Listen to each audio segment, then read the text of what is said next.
एक छोटा सा गांव था, दिखने में बिल्कुल साधारण, लेकिन उसकी जमीन के नीचे छुपा था एक अमूल्य खजाना। उस खजाने की हिफाजत कर रहे थे दो जिगरी दोस्त, रायस्टार और ज्ञान भाई। इन दोनों का नाम सुनते ही दुश्मनों के रोंगटे खड़े हो जाते थे। लोग कहते थे, जब तक रायस्टार और ज्ञान भाई जिंदा हैं, उस खजाने की तरफ कोई आंख उठाकर भी नहीं देख सकता। लेकिन इस गांव की किस्मत में भी लिखा था एक तूफान। उसका नाम था मिस्टर टाइटन। टाइटन एक बेरहम डॉन, जिसकी नजर अब गांव के खजाने पर थी। लेकिन उसे पता था, जब तक रायस्टार और ज्ञान भाई उस खजाने की रक्षा कर रहे हैं, वो उसके करीब भी नहीं जा सकता। टाइटन ने एक शैतानी योजना बनाई। मैं इंतजार करूंगा उस पल का जब रायस्टार गांव से बाहर जाएगा, बस वही मौका होगा हमला करने का। कुछ ही समय बाद रायस्टार को गांव से बाहर एक जरूरी काम के लिए जाना पड़ा। जाते वक्त उसने ज्ञान भाई से कहा, भाई मैं थोड़ी देर के लिए जा रहा हूँ, खजाने की देखभाल तेरे हवाले है। ज्ञान भाई ने सिर हिलाया और बोला, जब तक मैं जिंदा हूँ कोई इस खजाने को छू भी नहीं सकता। जैसे ही टाइटन को रायस्टार के बाहर जाने की खबर मिली, उसने अपने पूरे गैंग के साथ गांव पर धावा बोल दिया। रास्ते में जो आया,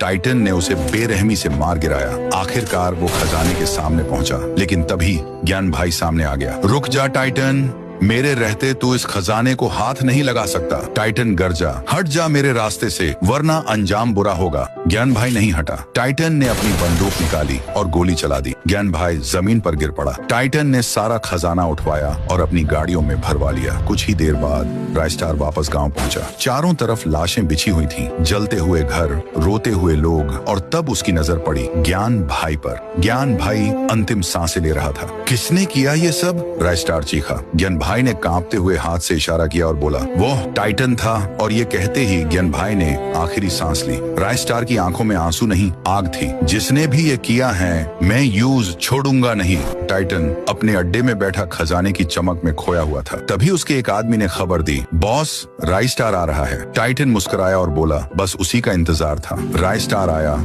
अकेला।